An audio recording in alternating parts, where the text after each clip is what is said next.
This is the last Giddy Farmer Podcast. Y nos blindan a nuestro país en su camino hacia el futuro. Los números de crecimiento de nuestra economía real en condiciones de asedio. Last night, on the order of the President of the United States, and in support of a request from the Department of Justice, the United States military conducted an apprehension mission in Caracas, Venezuela, to bring to justice two indicted persons, Nicolas and Cecilia Maduro. Nicolas Maduro had his chance until he didn't. He effed around and he found out. This was one of the most stunning, effective, and powerful displays of American military might and competence in American history. Like, I don't understand yet how they haven't figured this out. And now, if you don't know, now you know. Because this is the way it's going to play out. And I think people need to understand that this is not a president that just talks and does letters and press conferences. And, you know, if he says he's serious about something, he means it. But don't play games. We're going to run the country until such time as we can do a safe, proper, and judicious transition. Maduro and his wife will soon face the full might of American justice and stand trial on American soil. So we are going to run the country until such time as we can do a safe, proper, and judicious transition. You said that the U.S. is going to run Venezuela, so who's in power right now? Today it's an attack on Venezuela. Tomorrow it will be an attack on one of the countries in the global south. What is wrong is in allowing this precedent to happen. To quickly notify you, receive message from our speakers, guests that are meant to be on this space. They will be joining us soon. One of them is on the road and another person is having an event currently ongoing. So we just have to keep the conversation going, right? So let me ask you, how has been your week, your days, and how is the weekend? How is it going? Your preparation against the new week? Everything has been good and calm so far. Preparation, we're taking it a step at a time. This new year we have to do, we have to make it. That's the word we want. We have to make that money, Abi. So exactly, that's the spirit being. I'm happy to hear from you that you're being foolish this new year, wanting something productive and achieving a lot. But while we think of this, we are having a lot going on in the world, and even throughout the end of the year, the bombardment of terrorists hideout in Nigeria, in Sokoto, right? And we have other events going on across the world. We have in Venezuela, it has been for some time, and we have that of Iran as well. And all of a sudden, early this year, we have the intervention in Venezuela, which is what we intend to discuss today. So my first question with you will have to be to actually understand why the intervention in Venezuela. Because if you look at Venezuela, they said the oil there is heavy, it doesn't make economic sense to go after the oil there.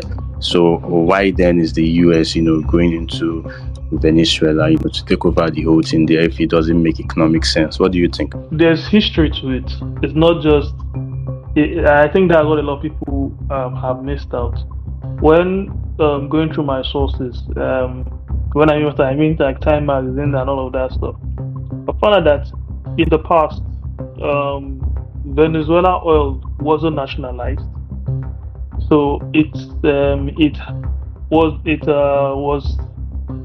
was just like how in the case of Nigeria, it had a lot of international private sector oil and gas companies locked in, only for that to change when the past president, before Maduro, even I think it was during the one of their former presidents decided to change that narrative and took back the oil licenses, nationalized it, and reduced the effect, the financial gain that a lot of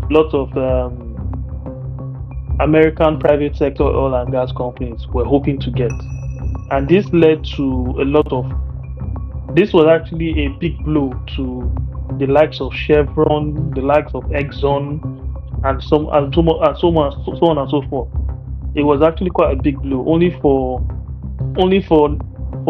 this situation that has come in, where Trump said he was going against narcos. He termed his goal war against drugs, that he was going against narco states, and he said the first place he was going to was Venezuela, which is actually quite interesting because Venezuela is not a narco state.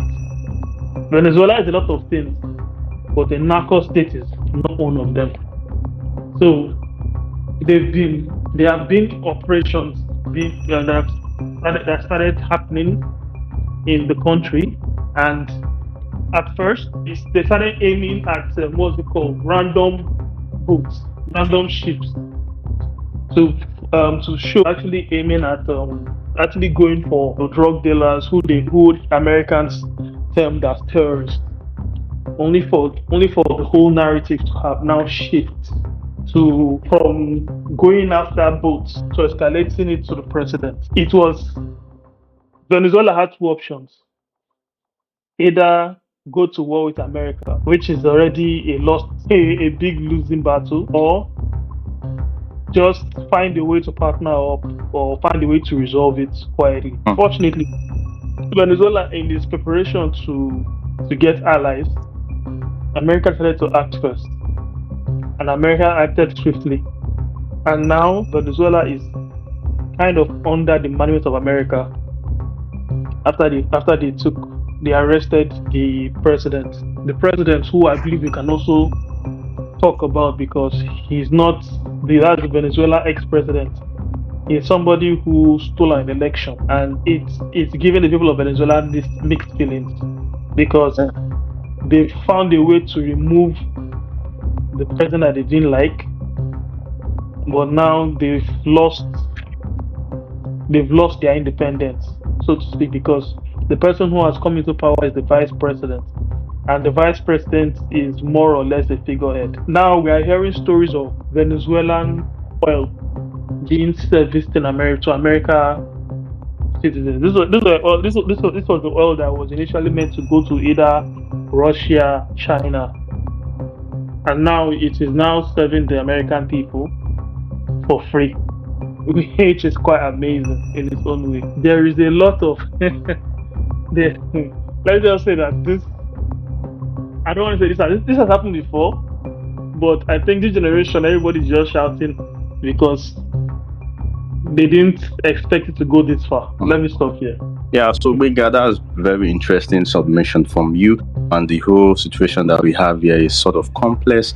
It's like you've said, it's like we keep going around and around. Something that's happened in the past keep happening again. And I just quickly want to address some of the points that you've made. First of all, the narcos that you talked about, was the allegation of narcos against Venezuela. A lot of people thought that it doesn't really make sense, that if you are going to go after any country for drug-related crimes, it has to be a country like either Mexico or Colombia, right? And a lot of people have been saying that that's the modus operandi. You just label a false allegation against a country administration, against a particular leader that you want out, then you run it, and the worst buys it, then you swing into action. But that wouldn't be my question.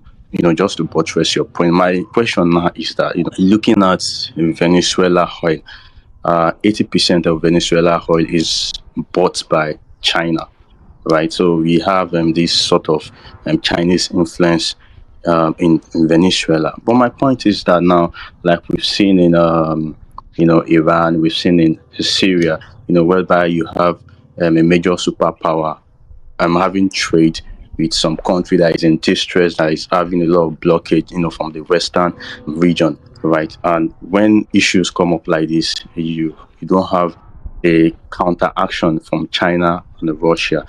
Could China and Russia not be like a dependable ally? What do you see here, or do they have more on their plate going on than trying to provide reinforcement for a particular country. What do you think?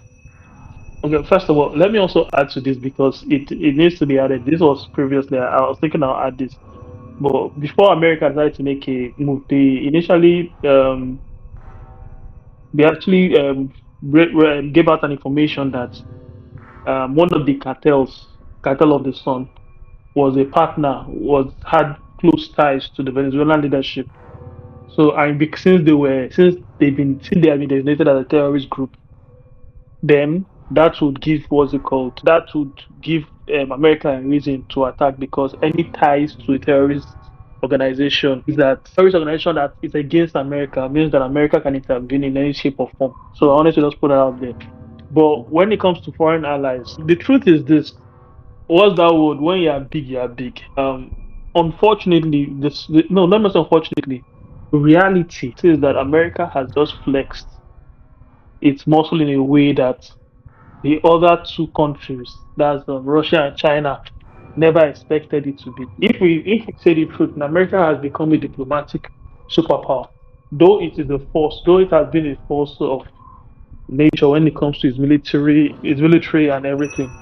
The truth is that America has always spearheaded diplomatic relationships throughout. So this move by the American government has shown those countries that because we talk doesn't mean there's no action here. So now, what are the issues with other countries?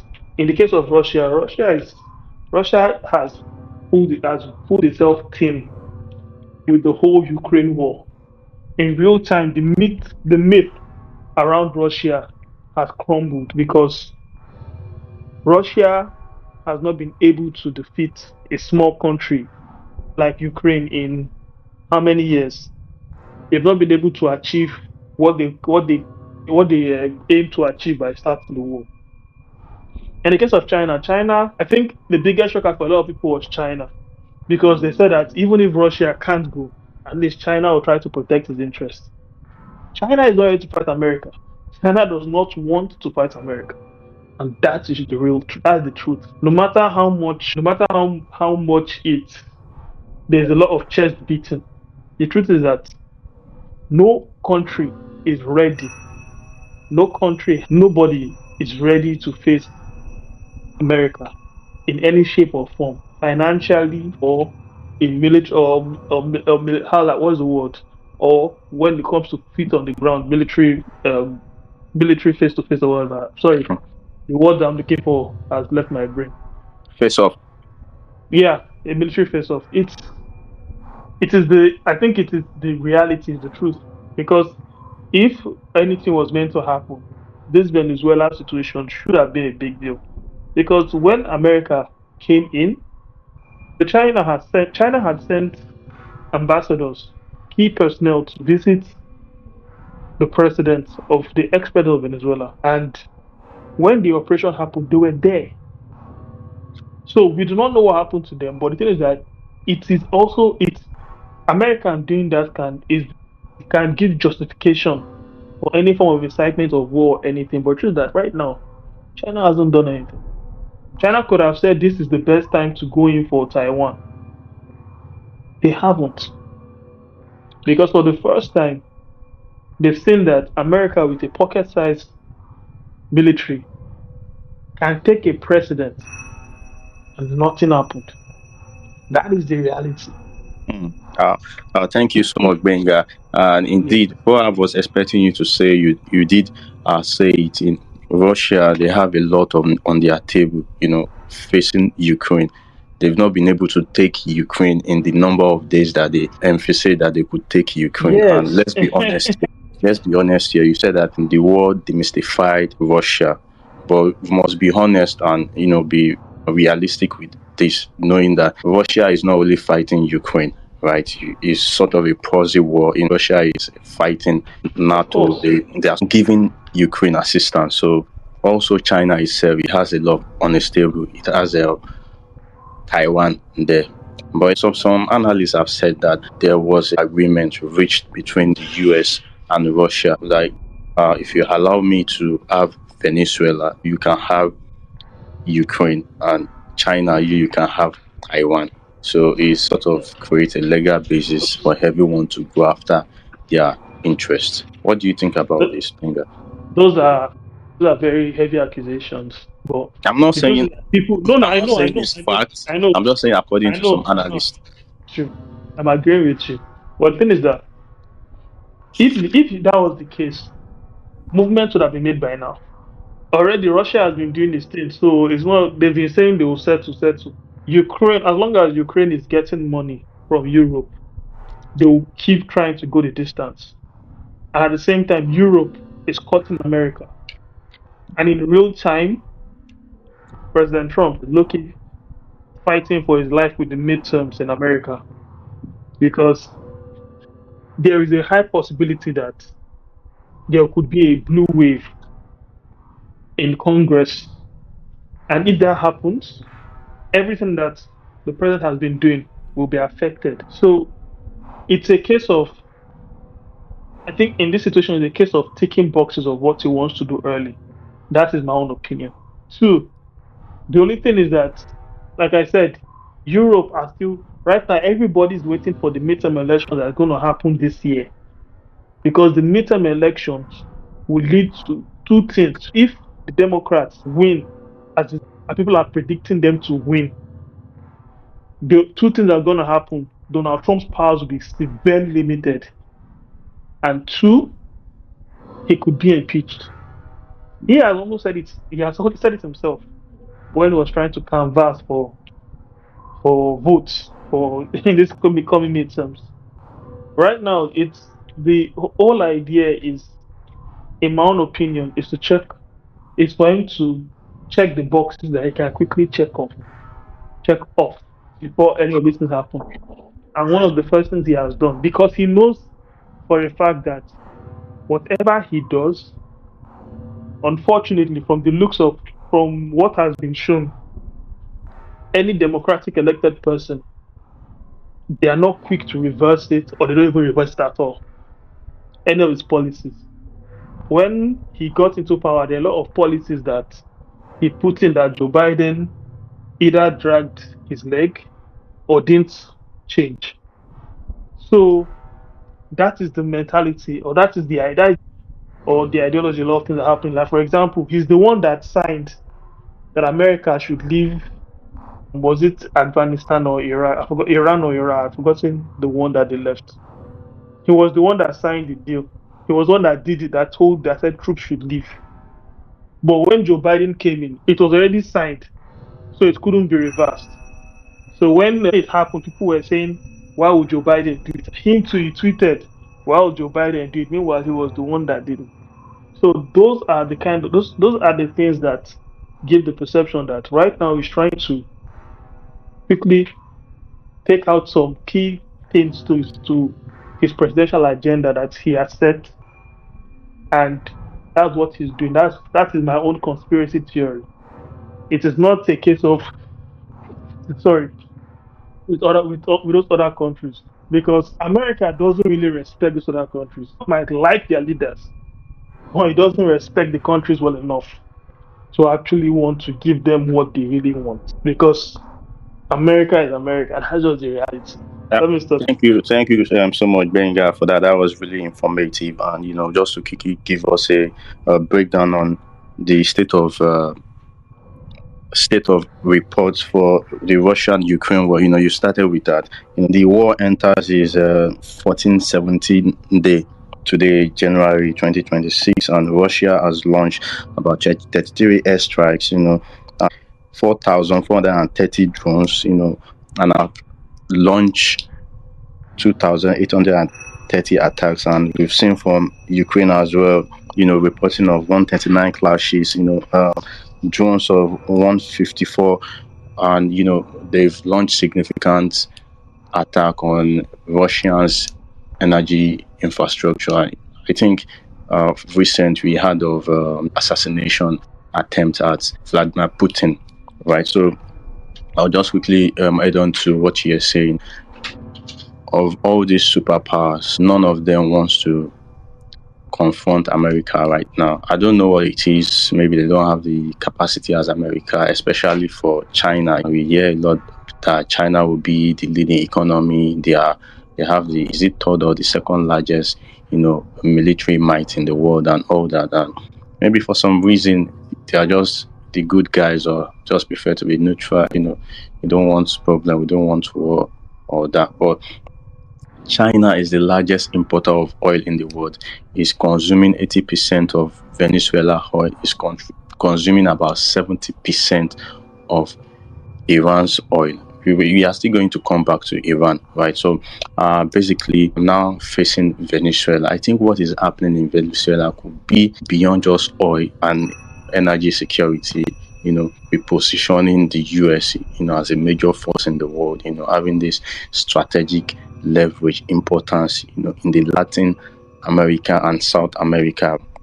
A weakness that I see China and Russia that they have is that despite having this sort of alliance leverage in Venezuela, they do not have with other countries within Latin America. We could talk about Brazil, talk about Mexico, which is the neighbor of Colombia and all that.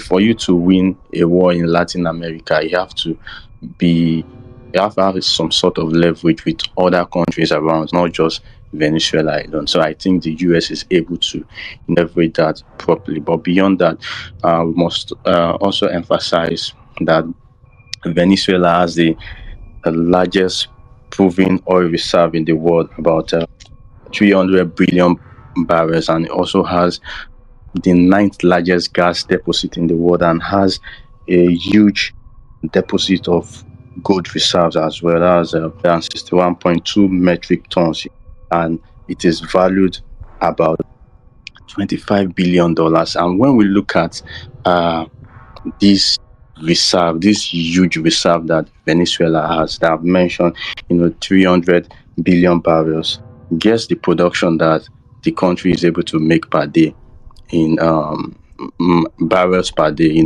oil. They make less than 1 million barrels per day. I mean, Nigeria is in top 10 oil producers in the world, and we have significant oil reserve, even gas reserve. But our production is still about 2 million, rather, or even over 2 million, barrels per day. Like, Benga, what do you think is happening here? That a country has these enormous reserves, but they are not able to use it significantly. What do you think? It's the case of what's the word? It's the case of allies doing the will of the bigger ally. The truth is that Venezuela, as much as it has all these resources, there's a reason why it has its only partner, the only country that has gone for 80% of its oil is China, and that's because they have shown that of course, Venezuela has shown that they are very bad with business. Remember when I said, when we started the conversation, that before it was nationalized, Venezuelan oil was managed and run by the big oil companies. The truth is that by doing what they did, by taking away those rights, those licenses from those companies, they set a precedent for themselves that they can't be trusted. Because if they can do this to partners that had already signed the contract, what makes you think that they won't do it? What makes you think they don't do it to any new partner? So it's a case of business. It's a case of trust. Let's not just say business. Trust has been broken, and unfortunately, with other things that have happened in the country, it hasn't. When I mean that, I'm talking about like levels of corruption, the dictatorship. It hasn't given people any optimism that things might have or have changed. So, in a way, for this happening, it could be a possibility that this situation that has happened in Venezuela can actually lead to, if need be, a level of reform that might be needed, where they can say we are starting afresh. But it depends on the politics and the quality of people that they have in their politics or in their government rather, to actually try and take advantage of this, because one day America will leave, and they'll have to be on their own, and that will be the best time for them to have a foundation. Countries that have benefited from things like this, in this case, is South Korea and Japan. Venezuela is just a victim of its own corruption, of its own of creating a system where they don't inspire confidence. Investors' confidence in Venezuela is very, very low, and that is why their last hope was selling to China. And China will be quick to partner with them because they are literally at China's mercy. China can call any price for them, and they have to agree because they have no other buyer. That is the reality. So that is the case. That is why they can sell 80% of their oil to China, and everybody's wondering why can't they diversify? They've made themselves an oil and gas investor state with no idea of how to diversify, and they've not been able to diversify partners because investors' trust in them, countries' trust in them are very low. And let's not forget that all those private oil and gas companies that they messed up, they are everywhere around the world. Those people have partnerships with countries that they are even in Nigeria as well. So those people, those private sectors, they have strong ties with governments around the world. So it's a whole network, and that's just it. I think I've talked too much. I don't want to over-explain again, but investors, they broke investors' trust in their country, and they are paying for the actions of that. And this has been years ago, before the present, before. Thank you so much, Benga. It's really be enlightening from you. I wish I could let you go on, but if we keep talking for long, we might not be able to cover most of the topics that we have for today. So we'll soon be entering sovereignty and food security. But let me quickly address what you said regarding Venezuela lacking the necessary investment to actually, boost their oil production, and that's true.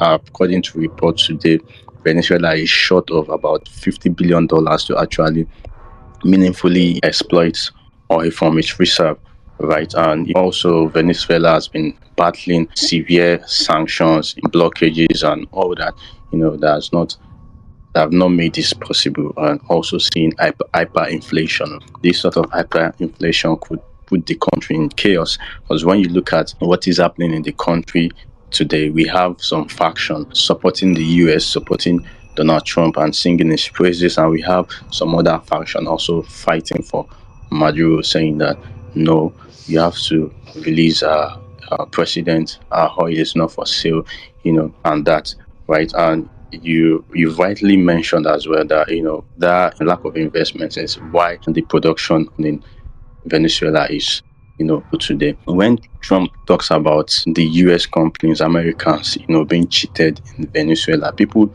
do not really understand that the American companies, they had been there before, invest significantly in Venezuela, and all of a sudden they were kicked out. A lot of people are just thinking that how would you say you own the oil and everything in Venezuela and want to be in charge of everything? But there's still another argument that you guys came without our own view. It was just, or maybe it was just bad business, imposed upon the Venezuelan people, and we do not want this again. We want to control our oil and all that. But irrespective of all this, I want to ask you this question.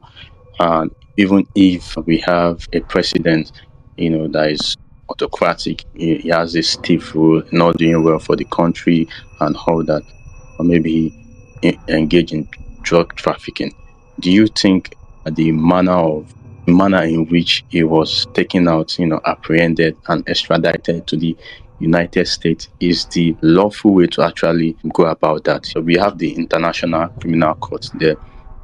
We have the United Nations. What are those institutions serving? Why should another country veto all this, go in guns are blazing. And we have in the reports about 100 people were casualties of that invasion, including security and also civilians.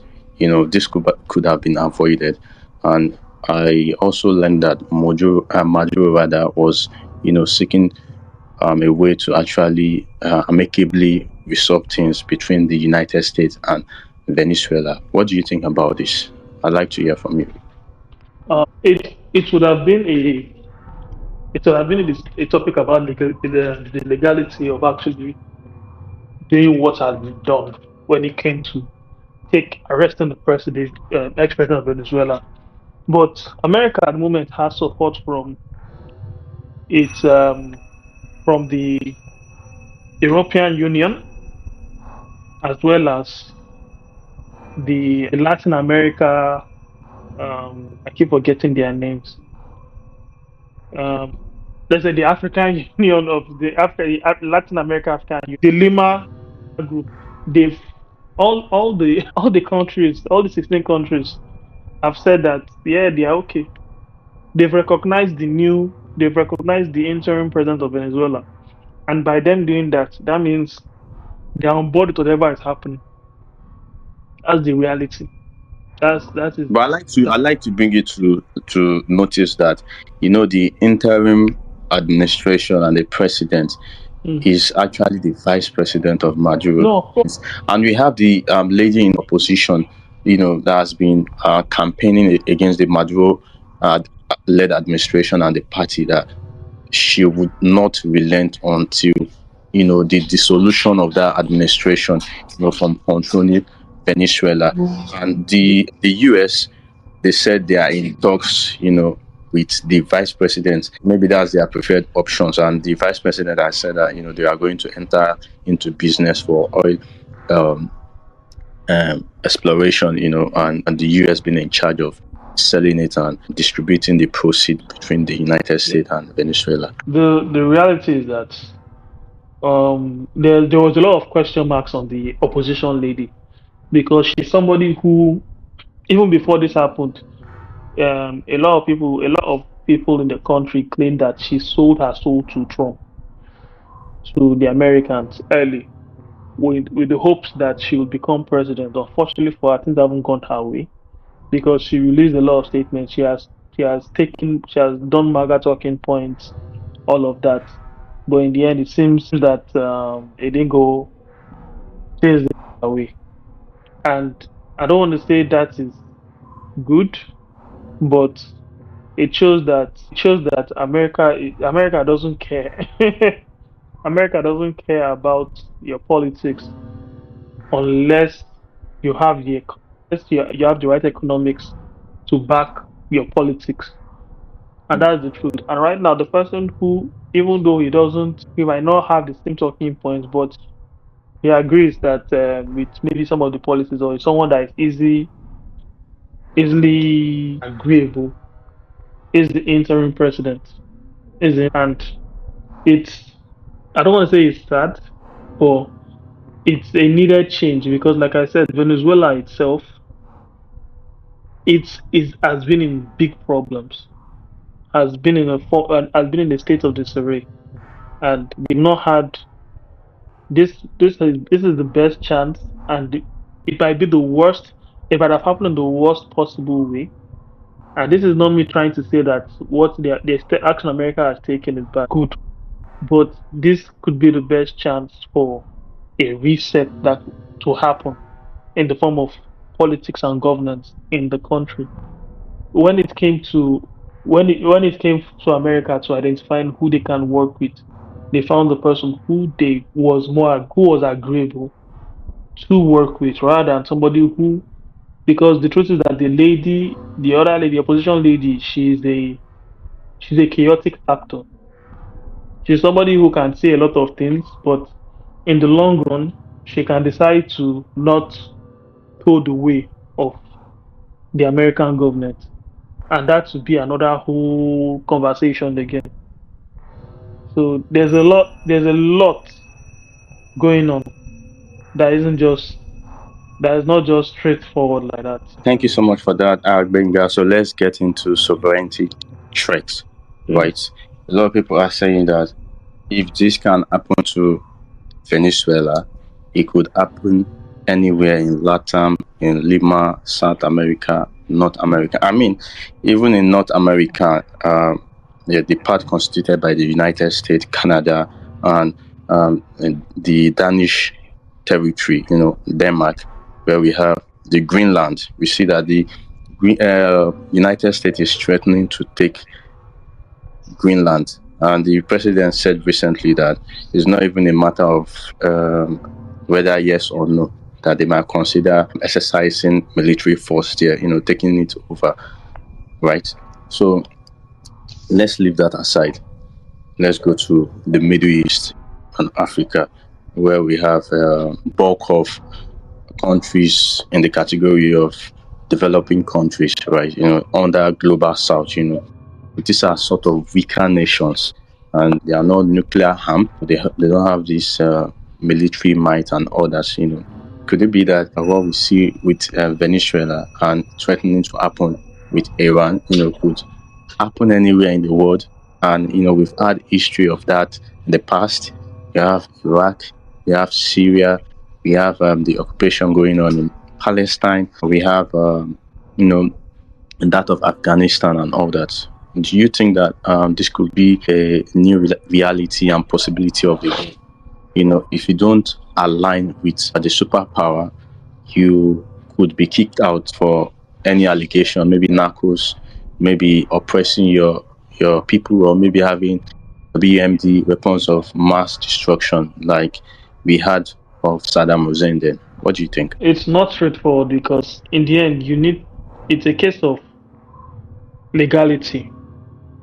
In the case of Venezuela, one area of legality that that's why people aren't really up in arms the way the Venezuelan hierarchy hoped for, was because the people complained. The people were not happy with the government.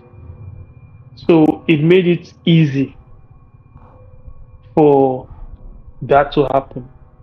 In the case of Iran right now is going through is it Iran or Iraq that they have any political instability? I've forgotten the one, but I think you know the one I'm talking about. But it's Iran. Iran, yeah.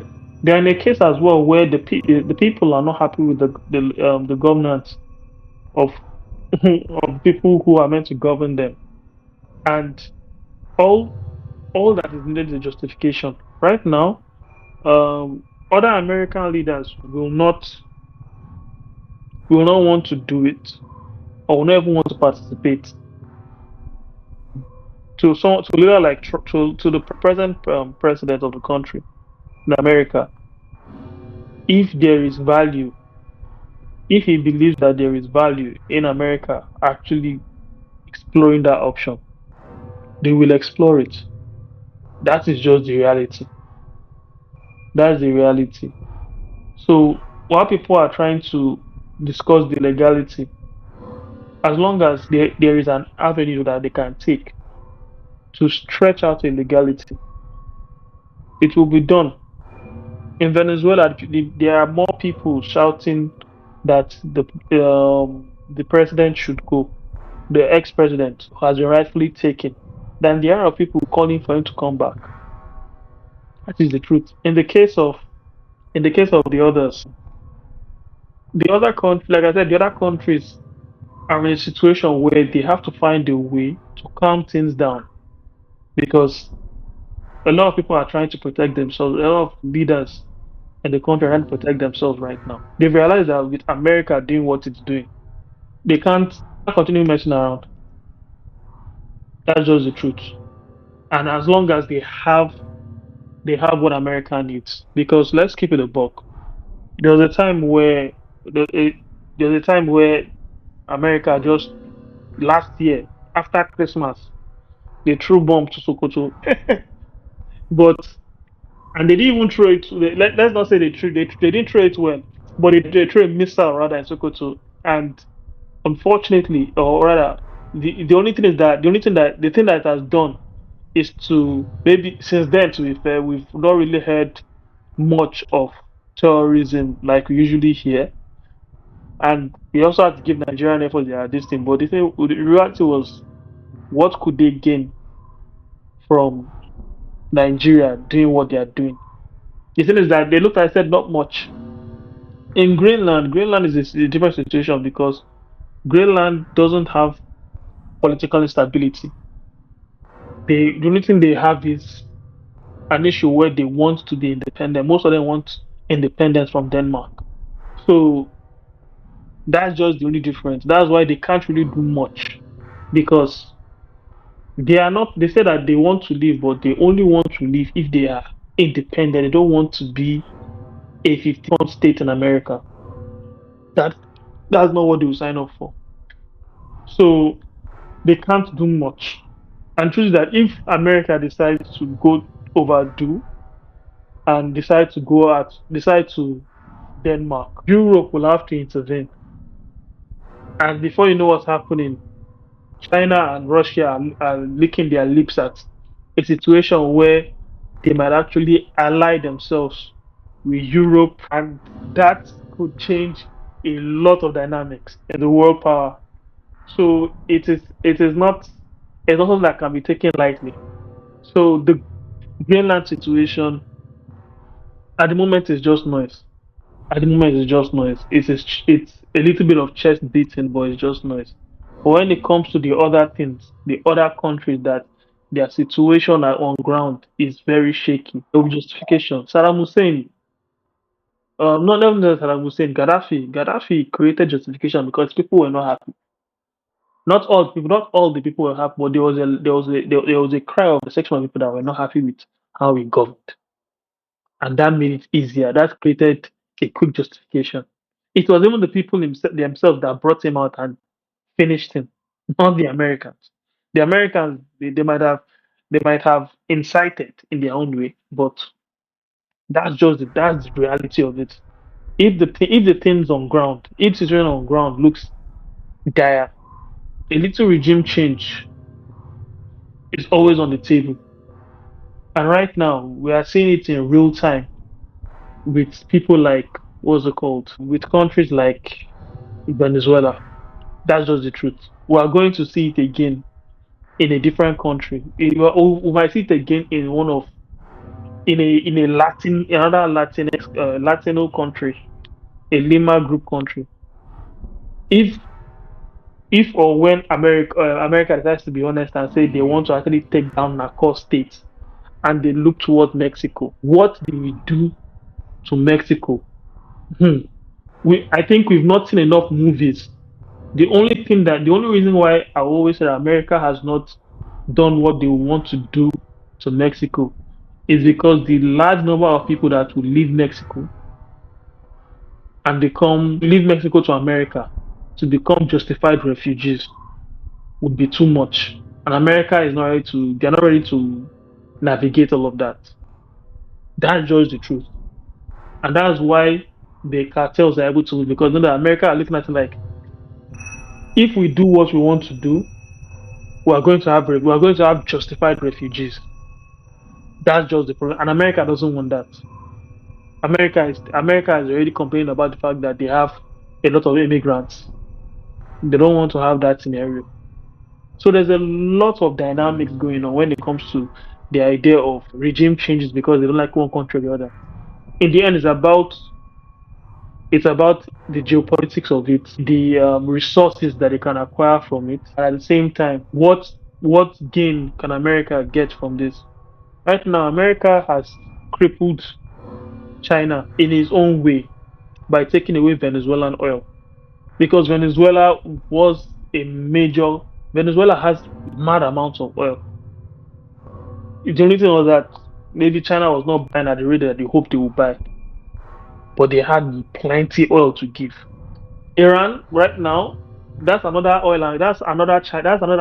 country that provides China oil, and right now their situation in the country looks fishy. Honestly, I think is one of the reasons why that conflict is going on there, to cut China's supply. The thing is that one, the conflict fell on America's lap. Like, a newborn baby, because the truth is that for a while now, and maybe it's because it has gotten louder. For a while, there's always been complaints about what's going on in Iran. The leadership has not been able to handle the economy well. $1 to their currency is $1 million plus, if I recall very well. We were complaining that a dollar to a naira is crazy. Theirs is $1 million and one something. That's $1. But Wenga, I think that there's no way Iran won't have that sort of economic challenge with the kind of blockade sanction that they have. Of course. But wait, Benga, let me say something. When the videos from Iran came out, and a lot of people were thinking Iran was just a very impoverished country and all that, and we are seeing very huge infrastructures, the train system, they even having nuclear facility, their farming irrigation is sophisticated, even more than countries that never had sanctions, and have consistent and constant political administration, years of peace and prosperity. I mean, compare Iran, the train. I don't know if you saw it, and what we have, in Africa, in Nigeria. See what we are celebrating in Nigeria. It's a good development, but it shouldn't be what we should be celebrating at this point in time. So I think I'm not on the side of Iran, or I'm not trying to praise Iran, but for them to be able to develop such under very strict sanction is beyond me. I don't have any words to use to describe that.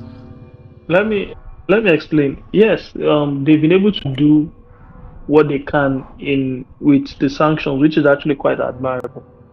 But Nigeria, a lot of what's it called, capitals are amazing. Nigeria's capital, unfortunately, is not that amazing. But it's not a case of just infrastructural brilliance. It's a case of, if we cast the wider net, what America will consider the wider net. It's a case of one, women empowerment, how women are being treated. With the case of a woman being, they said that was before they used to have like their own version of Hijba. I think Hijba even copied from them to police women. It's a case of, what's it called? It's a case of the fact that there are allegations of different other cultures that are not in the same culture of the leadership of the country of the day being demonized or being treated unfairly. So those are the things that can actually bring a level of instability. It's just a situation where, imagine a situation where the north part of Nigeria, which they can easily do, which they did during the Nigerian military dictatorship, where everywhere was in disarray, but early Abuja looked beautiful. Early Abuja was a success, was the first capital change, one of the few capital changes that was successful in the world. And it looked very beautiful because of the idea of what it could be. But the thing was that in the Southwest, during that period, we were losing elites because they were fighting for democracy. So in the end, we can have any country, a country in Iran can have, what's it called, infrastructural greatness, but at the same time, there's a lot of issues that are underlying issues. The economic situation of the country has been a great toll on the people. What people initially were managing, but at this point in time, with inflation coming in, because we have global inflation, with inflation being the top of the day, a lot has happened. And Iran, that already has mad sanctions, already going through a lot, already have a lot of challenges, now going through extra inflation again. That's going to be a problem for the people. In Nigeria, we see signs of it. There was a time where, even as the leadership was horrible and whatever, we're like, at least we're eating. But as time is going, people are not eating. There's a problem here. So we are seeing what we are seeing in small doses, even though it's still a problem. Over there, they are seeing it in heavy doses. Right now, with the situation going on, of course, foreign influence will be like, we are almost close to justification. So they are waiting for leadership to do something that will be very crazy, do anything that will actually be considered a very, very great heinous crime. And then discussions are going to be had. And because they have one of the greatest resources in the world, which is oil, a very, very big discussion will be had. Because then it will be almost be a free game, a free for all for European countries and every other thing to be like, okay, we're tired of them doing what they used to do. Let's sort this out. I don't know if I've given the answers that you need, or I'm just Yeah. You indeed gave very brilliant answer there. The whole thing is complex. Danced around it, but addressed the question. I can understand that. well. But it seems that Iran, especially the supreme leader, the Khamenei, he sort of understand the war going on. It's not just about military might. It's also information war, and he's constantly updating his account, putting out tweets, and he has been talking a lot about women. I'm going to read one for you. According to Islam, women can be active in society, in business and work, in political activities, in most government positions, and in all fields of life. I think there is the one that even blasted the U.S. government in saying that what the US and the West they see as freedom, emancipation for women is nakedness, immorality, but they are safeguarding a woman's security, dignity, honor is one of women's rights. I'm still reading the tweet. A woman's dignity must be protected. The evil capitalist logic tramples on and destroys women's dignity. Right. So just to buttress what you have said about that, and during the 12-day war between Iran and Israel, which started 13 June and ended June, is kickstarting again. We saw that Iran had launched just when Israel attacked Iran, destroying oil facilities, assassinating politicians, leaders, and nuclear scientists. Right? Iran was able to launch about 500 ballistic missiles and over 1,000 suicide drones. Right? And even when the US intercepted some of their assault surface to air, they were also able to retaliate to the US, not directly into the US soil, but on US base in Qatar, right? So I'm just trying to put you up to speed. I know you already know some of these, how sophisticated Iran, has been, and now we are having this war drumming up between Iran and Israel, where we are having this pop of protesters and regime change. It's been escalating since December. You are saying that there has to be a pretest before there can be foreign invasion and foreign interference, and we have about 116 protesters killed. We've had 38 security personnel deaths, 2,600 people detained, and the level of protest, we've not had that gathering. It was massive before in December, and we've not had that gathering till now, although it's climbing, but not up to that point. But I actually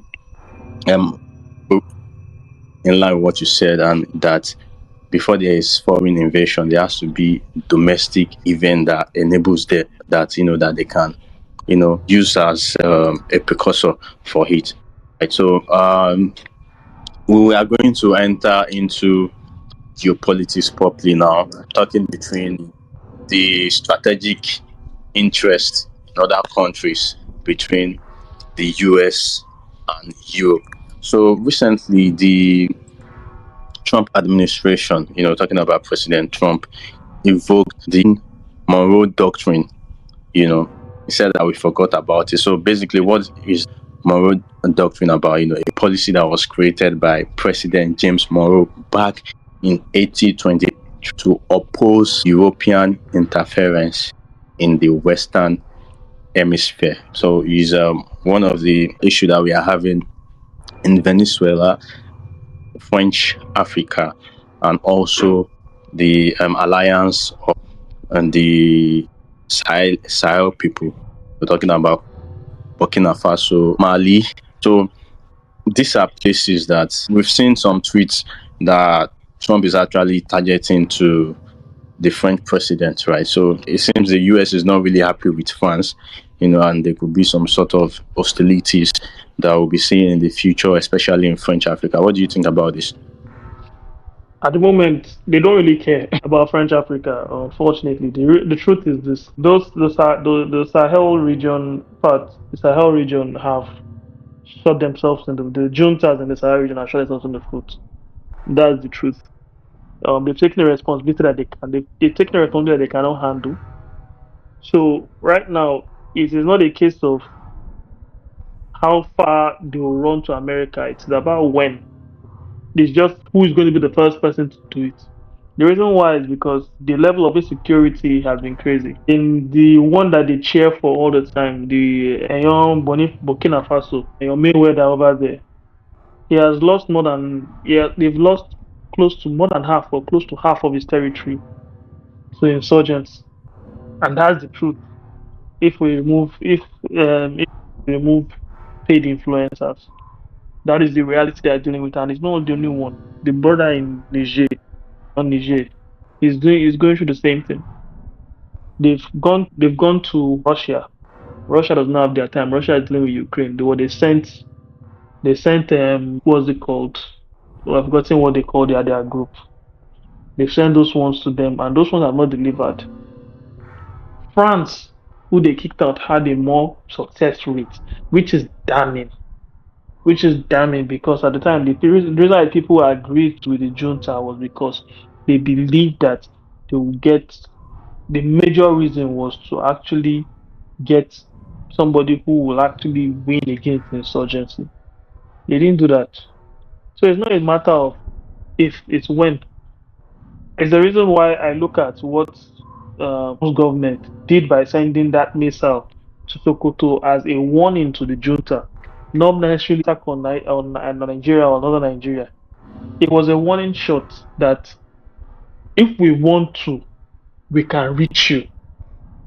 It is not a matter of, and Nigeria in support has given their okay, like whatever you want to do what you need to do. That is the reality.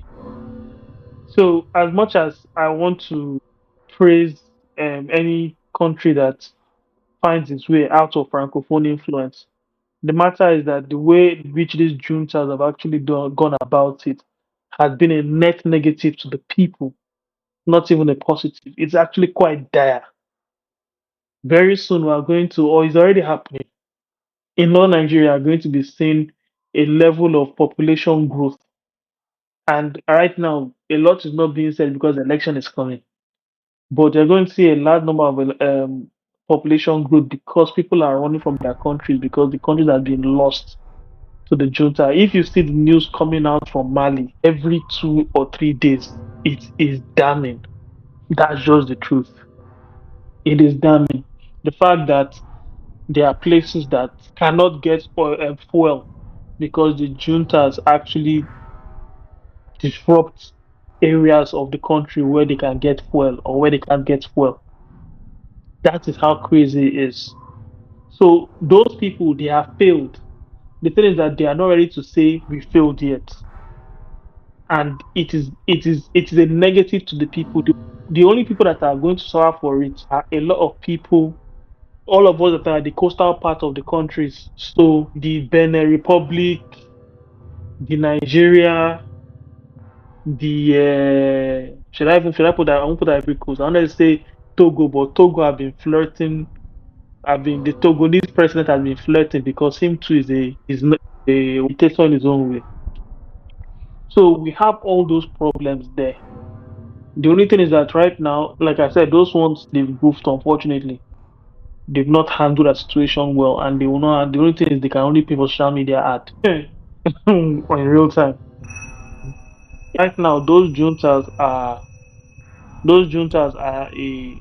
are I don't should they are failed juntas because they've not achieved the juntas have not even benefited. They've not even had a moment of peace.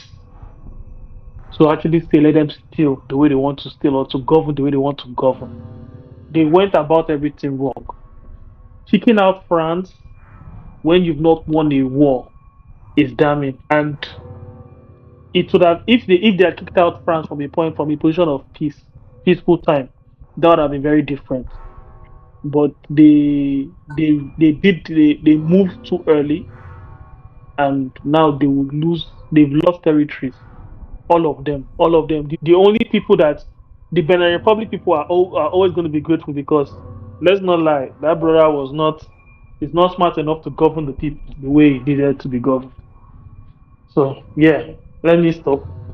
Okay, thank you, Inga. I think basically, like I've observed in the past, when I said it publicly, a lot of people, they berated me for that. I'm saying that beyond what we are seeing emanating from that part of the Sahel, that a lot of misinformation and propaganda is mixed with what we hear from that part. A lot of people say no, they don't like indigenous leaders, rising to save the African people and all that. But now you've said it, and it's my only hope that they won't come back and start begging those people that they initially chased out. So let's just get onto food security now, Benga. We've talked a lot, about the happenings around the world. Talk about geopolitical occurrences. We've addressed sovereignty. We've also talked about the geopolitical hostilities between the US and and Europe. We've talked about all these things, but we've not talked about food security. How does all this happening affect food security?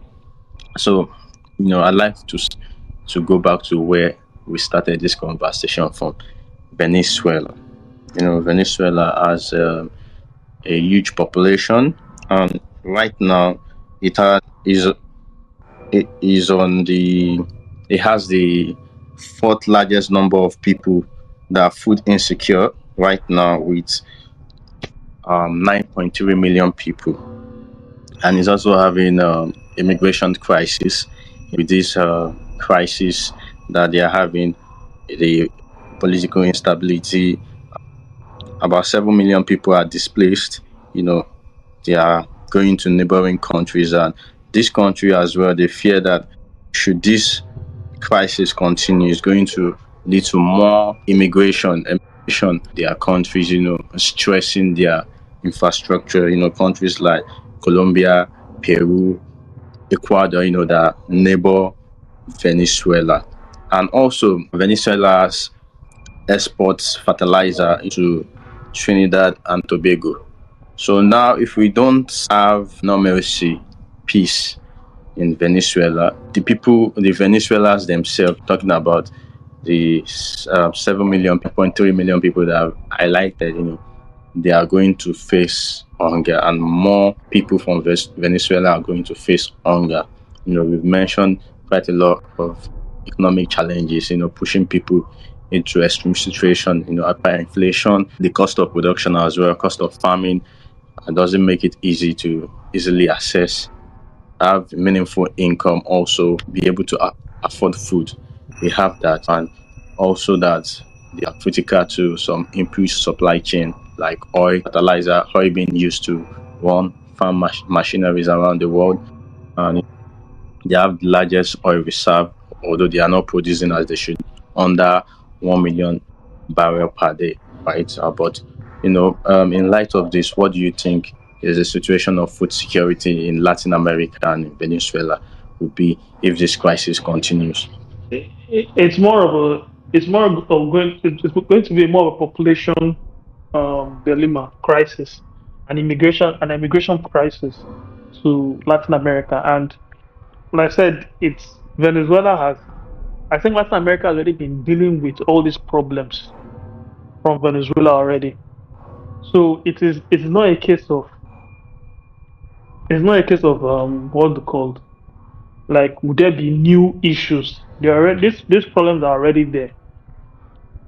The only thing is what steps will be taken to actually change the fortune, because right now America has inadvertently made Venezuela's issues their own issues. So one of the major things now is they will have to find a way to solve that problem, because they need to justify why they have taken such a drag out role in change of government and moving forward with every taxes they've done. So right now they have to take that role and actually work in that capacity to show that we didn't just come for your oil, but we came to liberate. It is more of the Latin America looking to America, are looking to Northern America, the USA, the United States of America, take on that role as what's it called in governance when it comes to Venezuela, because they are the ones that have decided to pick up their responsibility. Trump or no Trump, they have in real time taken up their responsibility to govern, to pick up to try and save that. Those are the words they use to try and save the people of Venezuela. The people of Venezuela, this is already the worst case scenario. They were already in the worst case scenario before all this happened. It is now about changing that reality, working to ensure that with their new partners, America, working to ensure that there is actually going to be an upward trajectory from this point onward. It's not a case of how bad are things. And the truth is that if the global population was going to be impacted by fertilizer in situation in Venezuela, we would have felt it by now. We knew the effect of of wheat production from Ukraine immediately the war started. We all felt it. We all felt the oil prices. We all felt everything. Unfortunately, Venezuela, like we said, are very oil and gas reliant. They don't have strong legs in other non-oil producing areas, and that has been their biggest challenge. And with the sanctions that have been placed upon them, they've not been able to flex their oil and gas muscle the way they would want to. This is my own opinion on this.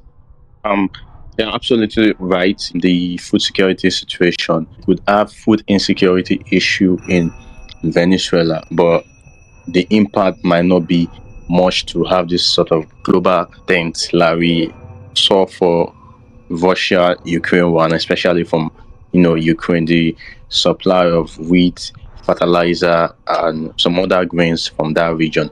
And when we look beyond Venezuela, Latin America, and Lima, we come to the Middle East, and we go around the world, looking at Africa itself, where we have places of conflict and new conflict tending to erupt. We see that those places have significant population. I tell you, for instance, Iran has the largest population in West Asia and has the second largest after, I think, is it Egypt or Turkey, has the second largest population in the Middle East.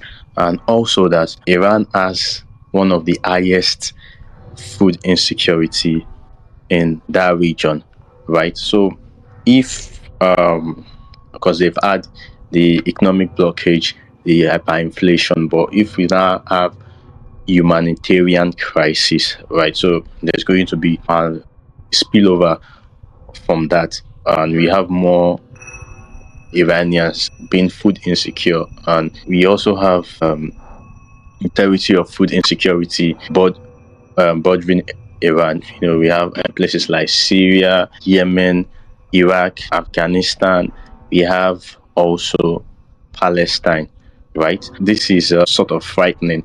And when we even come to Africa, we are having a new case develop in Africa. I'm sure you hear about Somalia and Somaliland, in which Israel has moved to recognize Somaliland's sovereignty, but the UN is yet to recognize Somaliland. So it's just like the world is changing. We are having one issue or the other popping up around. Like, the world is not as it used to be before. So it's just like maybe something major wants to happen. Everybody is expecting something major to happen. The geopolitics game is sort of very different now. And Benga, for you and I, we very much know that this is becoming beyond just oil and gas, energy, or all that. I mean, what is happening in Congo, Greenland, Iran, Venezuela, all around. I think that is something bigger than just energy itself. What do you think? Yeah, I agree with you. It's bigger than energy itself. The truth is that one of the major reasons why the situation is like this because the present America is the police of the world. That's the truth. America is the police of the world, is the police of Europe. But at the moment, America has chosen to change its tactics, its police tactics, from being an enforcer of diplomacy to actually getting involved in whatever they want to do. When I mean involved, it's not just from a point of a quote big brother point of view. It's more from a point of an aggressor. It's taking the role that a country like Russia or China is usually takes. And unfortunately, there's no big brother for America. That's the reality. So it's the whole dynamic in that situation has changed, and we are seeing it in real time. We're seeing change from smaller groups as well. So smaller countries are reacting to America's change.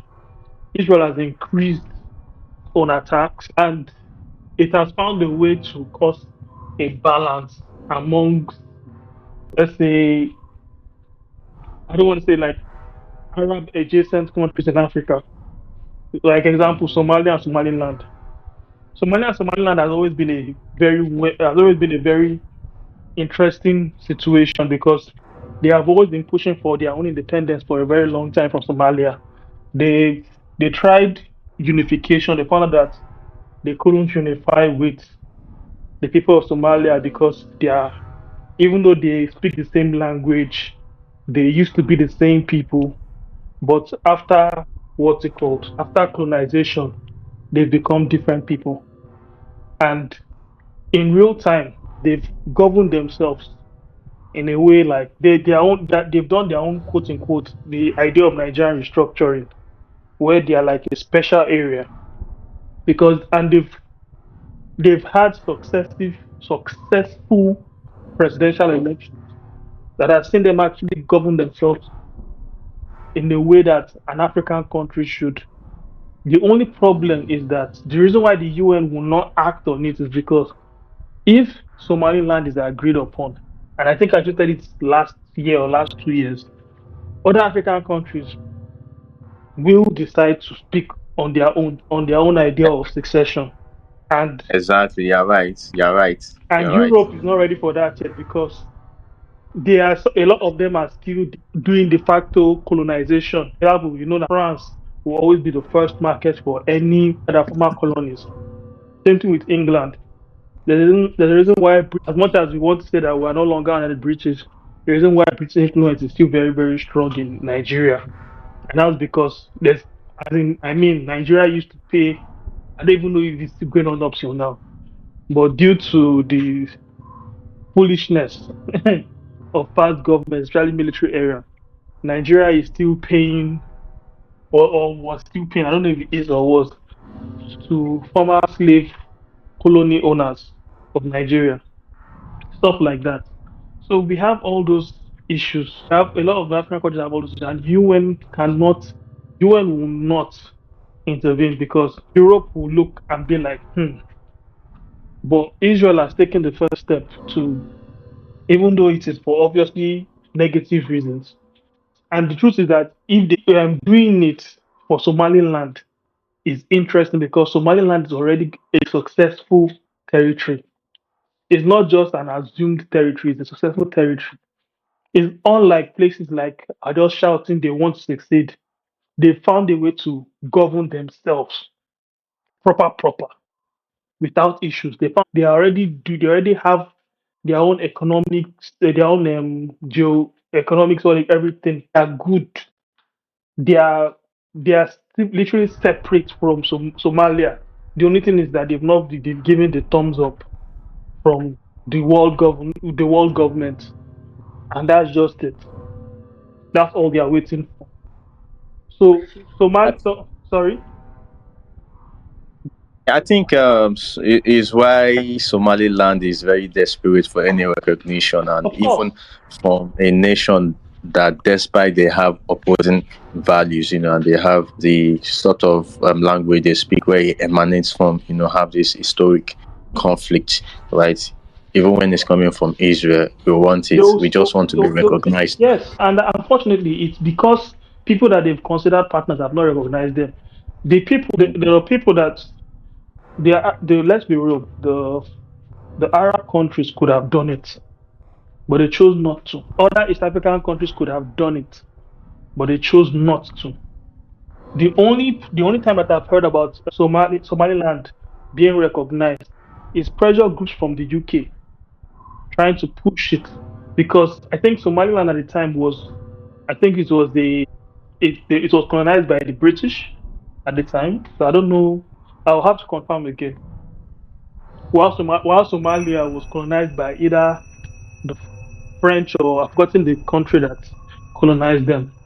So there have been pressure groups from the UK to try and push for Somaliland, for UK to recognize Somaliland in the UN.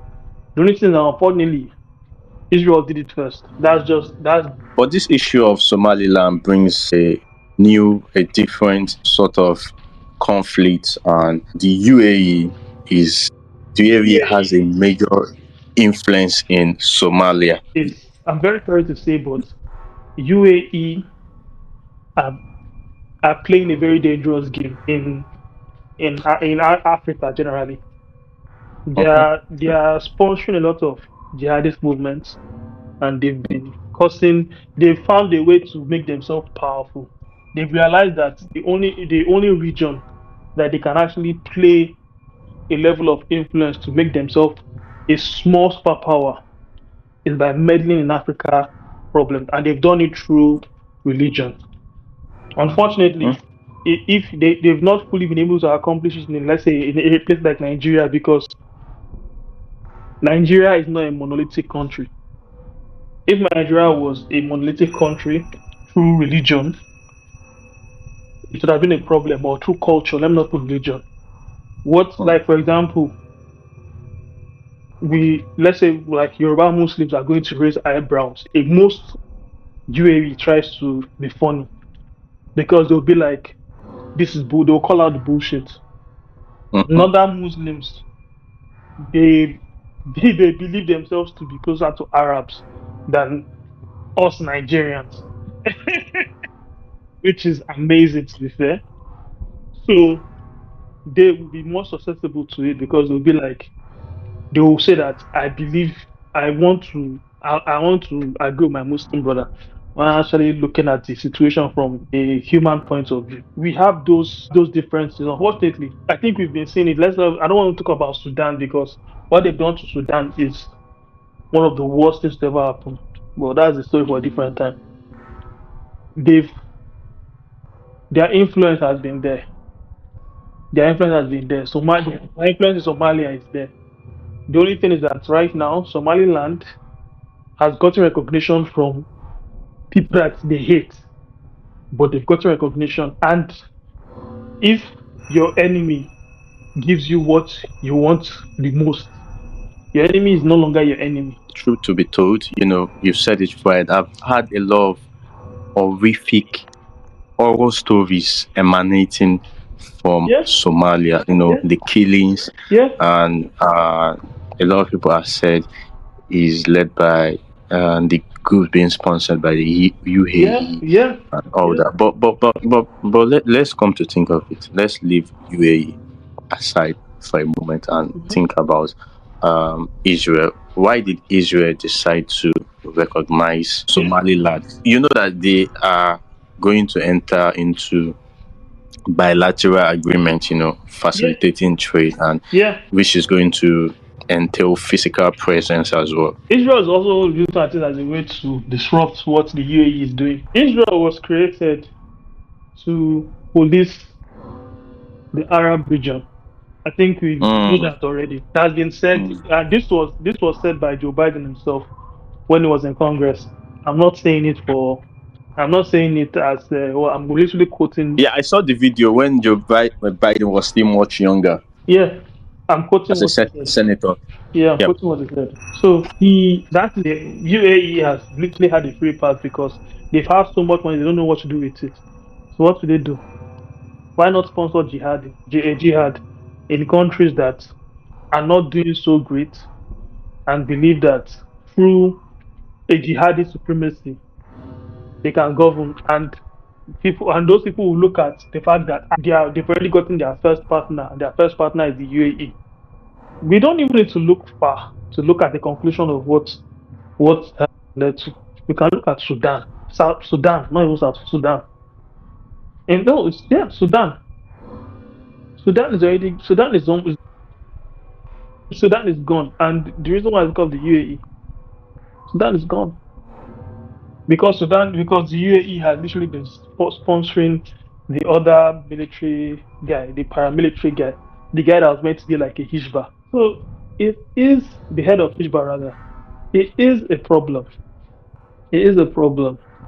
The only thing is that right now, Israel will do what Israel wants to do as a way to either disrupt or to cause problems or to expand their territory. Because them too, in the long run, they want to play the role of mini superpower. They don't want to be beholden by America for a very long time. Yes, you are very correct. You are very correct. Is what I wanted to say. That. Yeah, they want to have their own idea of what's it called, supremacy in one form or the other. Yeah. That's just true. it. So it is what I wanted to say, that beyond Israel be established as a counterbalance in the Middle East, that Israel could actually be pushing for its own huge influence in MENA, talking about Middle East and North Africa, right? And South Africa, going to Western Africa, because right now they're already having conversations with our president in the area of security. Israel? Yes, they want to provide security. You're not saying that we've had people already. So could go ahead. So could it be that in the future we'll be having Israel as a superpower? No, America won't let it happen. One, they don't have the population. I think it's actually a smart move. You've said it before. We're talking about the approval of Trump. Approval of Trump in the US is very low now. One of its lowest, right? And especially in the younger population. Yeah. Israel is not seeing it as something really nice. They have to pivot away from that. Of course. Right? The issue is not. It doesn't have anything to do with Trump. Israel is still going to have influence in America, regardless of whoever is in charge, because they are important. There's a reason. The only thing right now is that people aren't happy with what they are doing in Palestine. That's just the truth. But even if they are not, if they are going to do whatever they can, irrespective of Trump or not, I think they like Trump. They are saying is the most friendly president to the Jewish nation and Jewish plight. It's not. I won't say they like him because he's not going to tell them to stop. Joe Biden tried to tell them that, okay, you guys have vented, you guys have had your chance to be angry, to strike back. Calm down. You can't keep killing the people. while Trump is over there, while Trump will always tell them, do what you need to do. And Trump just likes where he feels the wind is going. At the particular time, they were saying that they will turn the rest of The president. they will turn the rest of Palestine to Trump land. I don't know if you saw that AI video of Trump. Yeah, for Trump, it's about making deal. He's a deal maker. Yeah, that's just it. So for him, it's for him. But the thing is that at the moment, has Trump cared about what's going on in Israel for a while now? He hasn't talked about Israel in a while. It doesn't. He. I won't say he's bored. That's it. The thing is that he what I've seen so far is that Trump has a very interesting attention span. He's bored. So Israel has done what they wanted to do. They've made them out. They've done damages, and nobody stops them. Benga, let's fall back for a moment to UAE. You know, you're talking about UAE, the influence in Somalia, and it's possible that we could be seeing a face-off between UAE and Israel. Yes. And also, we've had this sort of allegation, you know, that is even sort of confirmed, you know, the UAE actually running anti-Muslim campaign in Europe, right? And it used to be that even in the Middle East, in the Islamic world, people do not like Saudi Arabia as much, you know, with this liberal approach that they are taking, you know, welcoming alcohol, football match, singers to come sing there. But now, the Saudis, they can't just take the excesses of the UAE. Like, the Saudi are now having a face-off with UAE, and people are now liking the Saudis to know how bad it is. No, I don't. It's not. Yes, while there's a situation of morality, when it comes to why the Saudis while the other Arab states like Saudis don't like the UAE. I don't see that as the only reason. The problem is that they've seen what the UAE is doing as a long-term threat to any form of peace.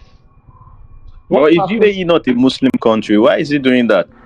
Because they have the money to, and because they are an American ally. So they are trying to establish themselves as something more. They've been looking for ways. Could it be that they are trying to any sort of militant Islam causing uprising in the Middle East and breakdown of monarchy like the Qatari monarchy? What do you think? Yeah, it's possible as well. The thing is that once there's problem outside your place, they'll be like, look what's happening outside. They're trying to give their people things to do because at the moment, not much is happening there. I don't know if that makes sense. I'll have to do more research on the UAE, but I don't because you have to read on it. But it's actually interesting. But another thing that I find interesting with this discussion that we are having is actually about Somalia. They are quite what would I say, a public figure in the world, you know, to actually attract Trump's attention. I think they have a heavy population in Minnesota, and they have a leading figure in the Congress. But they goofed. Trump is even threatening to deport Ilhan Omar and some other Somalians. Yeah, but what's happening? The thing was, it was funny initially because the Somali guys were able to banter on a level with the MAGA guys. But the thing is, they can hurt them. America can hurt them in different ways, either through directly their homeland or finding a reason to hurt them in America through constitutional reform. And the truth is that in real time, have you noticed that they are no longer bantering the MAGA people? We've seen that in real time. It's either they've gotten bored, but at the same time, it's like there's an idea of knowing when to. It was good that they were bantering the MAGA guys back, but the idea was knowing when to stop.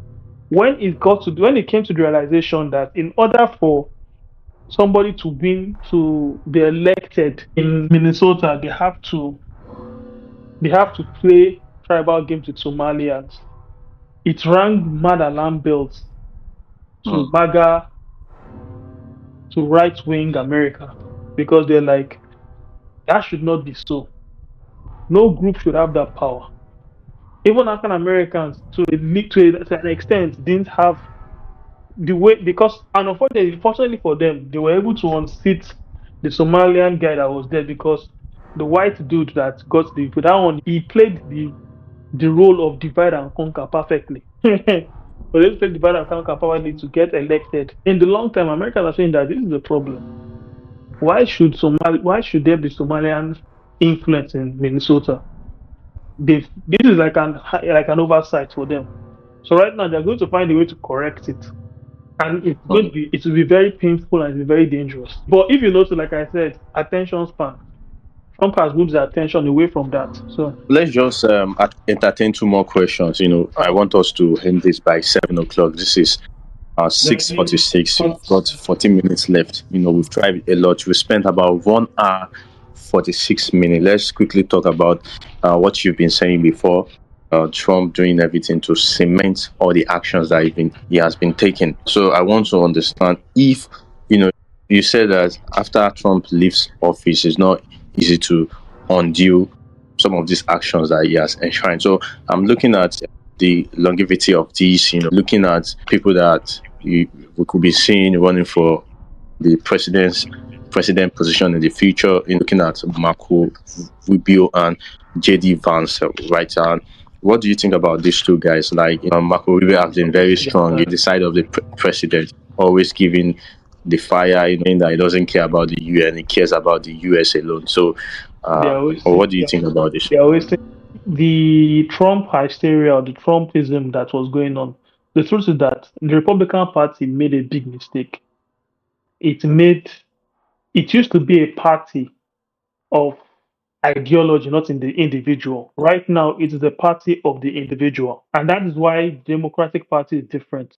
Democratic Party has actually also been dealing with the same issue, because at some point, Democratic Party became the Obama Party because of how charismatic he was.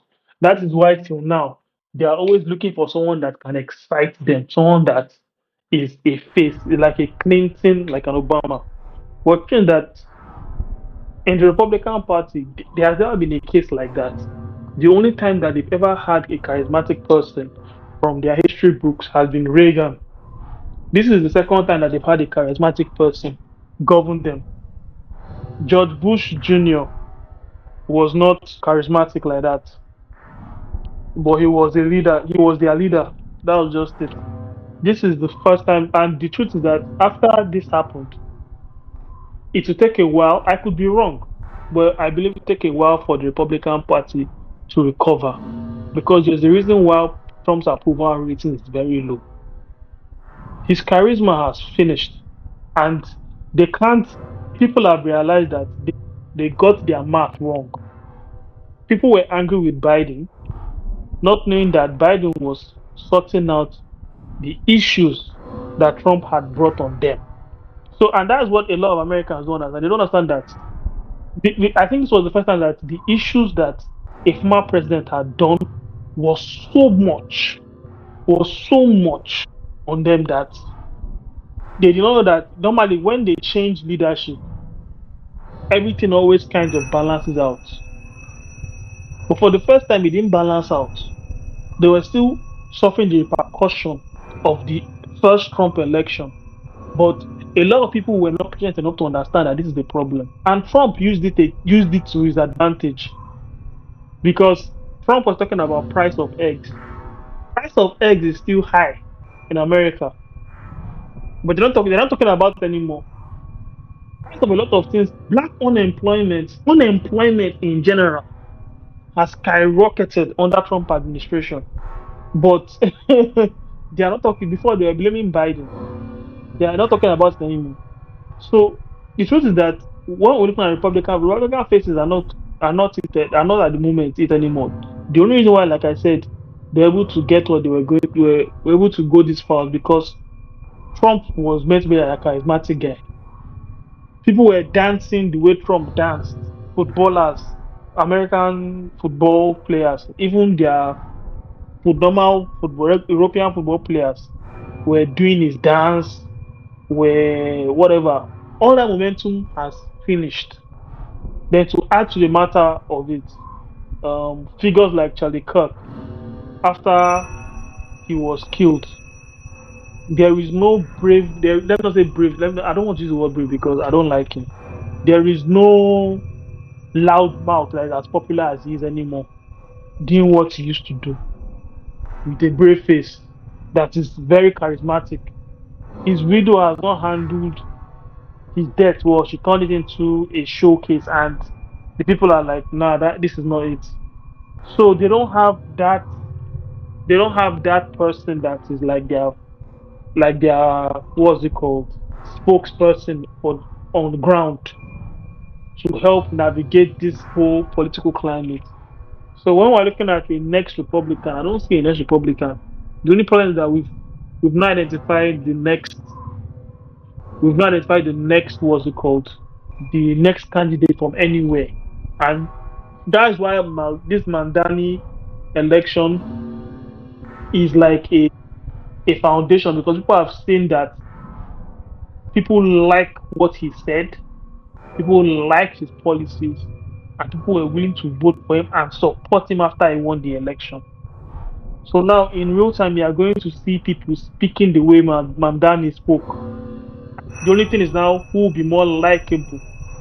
So actually, for the people to now be like, okay, I'll choose this person over this person. And I'll say it again, I don't see a Republican after Trump winning anything. The scientist is not, he's loud, but he's not it.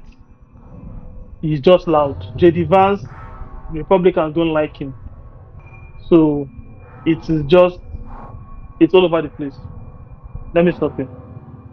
Yeah, thank you so much, Benga. Based on what I've understood from what you've said so far, is that people are rejecting Trump's populism, and the people that are going to succeed him, either Marco Rubio, either J.D. Vance, or whichever person the Republican Party is going to be presenting, would not be able to ride on the waves of President Trump, because his approval has been won. And like you said, just at the backyard, his backyard in New York, right? We had Zoran taking the victory, despite Trump campaigning for his own person, right? It didn't work out well. And we're having quite a number of issues now, and especially the latest one, the ICE incidents, the lady shot by ICE security people. It sent a lot with, and people have even wondered, like you said, that is this the person that we voted for? Trump rallied himself as the peace president, right? He was very angry that I didn't get the Nobel Peace Prize. He was very angry that I didn't get the Nobel Peace Prize. So he got the FIFA Peace Award, right? But my first question would be to you: that do you actually think that he has facilitated a number of peace to make the world safer? Wait before you go to let me just give you some example. He said that he was going to bring an end to the Russia-Ukraine war, and he actually negotiated for a deal with Zelensky, where he berated him live on air that you don't have the cards, you have the deal, you just have to align with us, and we are not going to sponsor any more war, we are not going to give you any more money.